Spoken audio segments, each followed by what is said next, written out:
Ini bertanya juga Bapak Ibu harus dipelajari teknik bertanya. Ya, jawaban peserta didik terhadap pertanyaan pendidik dapat memberikan gambaran yang baik tentang kemajuan penguasaan kompetensi mereka. Jadi anak itu Bapak dan Ibu, kita bisa raih, kita bisa tentukan oh ini anak mampu, oh ini anak sangat mampu, oh ini anak belum mampu secara keseluruhan. Dari jawaban mereka. Dari jawaban mereka Bapak dan Ibu. Jadi pertanyaan harus dirumuskan dan disampaikan dengan baik oleh guru kepada peserta didik secara lisan. Peserta didik diberi waktu yang cukup untuk berpikir. Tingkat kesulitan jenis pertanyaan diberikan hendaknya bervariasi. Dan saya yakin teman-teman sudah bisa disoalkan, ada yang sangat sulit atau host, ada yang cukup sulit, ada yang tidak sulit, ada yang mudah Bapak dan Ibu berdasarkan materi yang telah kita berikan.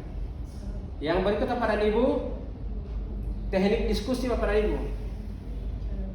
Jadi ada diskusi. Ya, saya yakin teman-teman sudah paham tentang diskusi ya. Yang berikut rembar refleksi.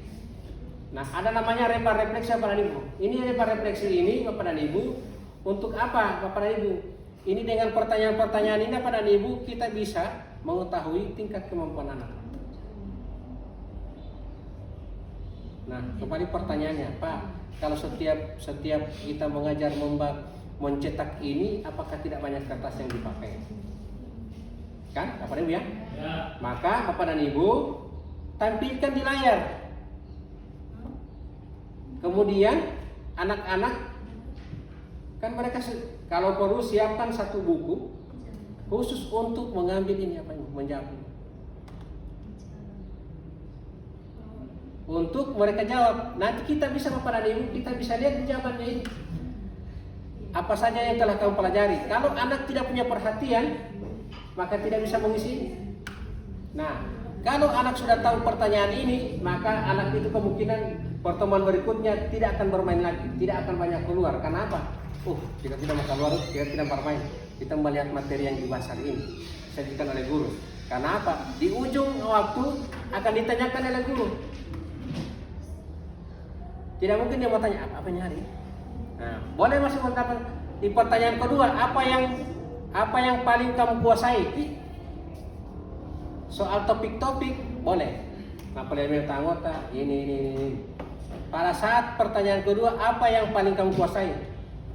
Kalau dia hanya bermain, hanya dulu di kantin di luar, nanti semua serikat selesai lagi dia masuk. Apa yang dia kuasai apa lagi? Maka pasti siswa mengalami kesulitan menjawabnya. Yang berikut, bagaimana cara belajar untuk menguasai bab ini? Nah, ini Bapak dan Ibu ada butuh pengantar dari kepala sekolah, dari guru Bapak dan Ibu. Butuh pengantar dari guru sehingga anak-anak bisa menjawab ini. Nah, sampaikan ke anak-anak Bapak dan Ibu, sampaikan ke anak-anak bahwa ini materi ini, lembaran ini setiap hari, setiap saya masuk akan ada lembaran ini. Sehingga mereka akan terbiasa Bapak dan Ibu. Dia akan melihat apa materi yang dibahas. Dia akan melihat dari semua materi yang dibahas ini apa yang saya kuasai. Usahakan ada 1-2 materi Bapak dan Ibu. Berikan motivasi kepada anak-anak. Jadi dari kita guru berikan motivasi. Adik-adik, kalau adik-adik di sini ada 3 materi, upayakan Bapak dan adik-adik sekalian yang paling kamu kuasai, urutkan di situ. Yang pertama ini Ibu, yang kedua ini, yang ketiga ini.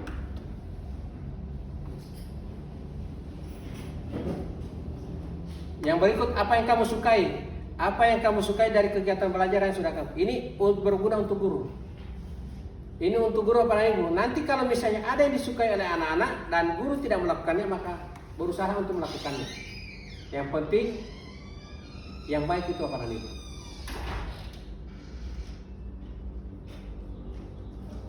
Apa yang tidak kamu sukai ini? Kalau di sana apa yang disukai, ini yang tidak disukai. Ini juga untuk guru. Supaya guru jangan sampai ini sikap yang kita lakukan cepat menjelaskan, tidak memperhatikan anak Bapak dan Ibu. Ini tidak disukai oleh anak-anak, selalu kita lakukan. Sehingga mereka belajar. Malas kita masuk ke sampul, Pak guru polio bagian guru bagian.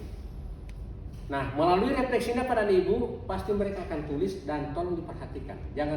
Kalau yang tidak disukai, hindari Bapak dan Ibu. Kalau perlu hilangkan, jangan lagi dilakukan. Justru ini perhatikan apa yang kamu sukai dalam kegiatan.